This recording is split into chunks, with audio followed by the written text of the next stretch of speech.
was going to take a few minutes today to talk about why we make photographs, what photographs do for us, and wonder, if we've lost track, maybe, of why we take the photographs. I think too many of us take photographs for Facebook likes.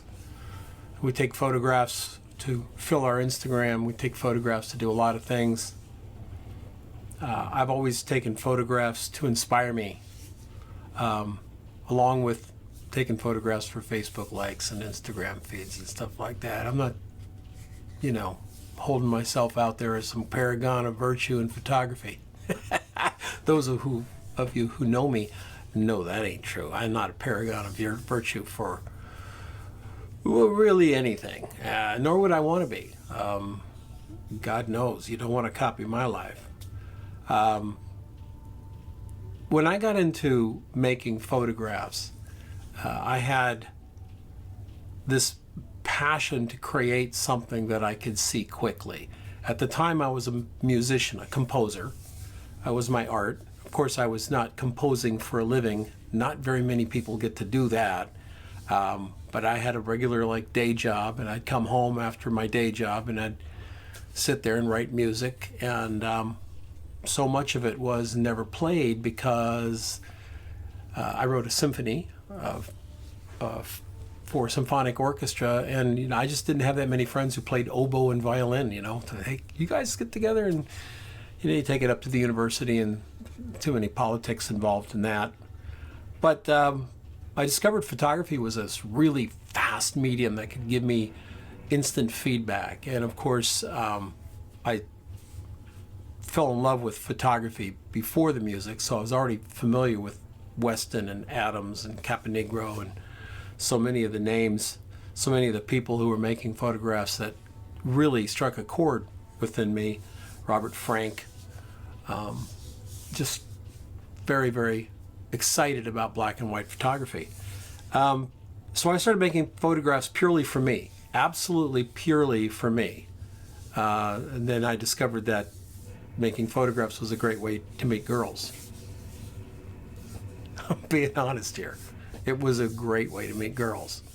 But it was more than that. It was really, it took over my life as an art form because I could make it in the camera. I could take the negatives and make the negatives, and I could go into the darkroom and make the prints and hold them in my hand and feel that I had made something. It was a really important time for me in my life to make that happen. And a couple of photographs, stick with you for a long time. A number of photographs we take, we never think of again. We just sort of make them and move on. But when you ask yourself why you make photographs, you get into a deeper, I think, a level of consciousness of the photographic process itself and why you choose certain subjects. I wanted to share this picture with you today because it's the very first photograph that I took where I started to see something in my work that I wanted to stay with. And it has been with me for 40 years, this way of working. Let me show you the photograph first here, if we can get it up in front of the screen here. This is the photograph. Look at that. It's got great little reflections on it and everything. It was taken outside of San Francisco, up on the mountains, and it has a telephone pole in it. It wasn't just a pure photograph of the rolling hills. It had a telephone pole. And I discovered that for me, shooting the environment, the landscape, the world, I wanted an element of man to be there. Not pure raw wilderness. That wasn't me. I love it. There's great photographers who do it, Munch and so many wonderful photographers who do it. That's not me. I wanted remnants of man. So most of my photographs since then have always had a fence, a telephone pole, an old sign, a tire. I did a series of photographs of painted desert, and people had rolled old tires down off the side, and they were laying down in the desert. So there's this pristine desert scene with an old tire down on the bottom. I'll dig one up and see if I can share it at some point.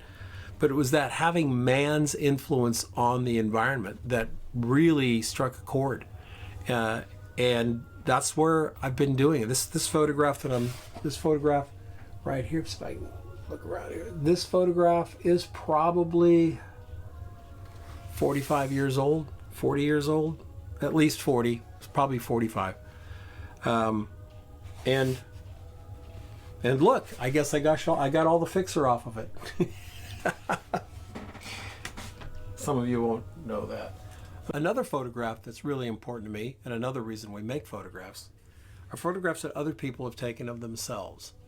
This photograph means an awful lot to me. It's a black and white photograph. That's my mommy.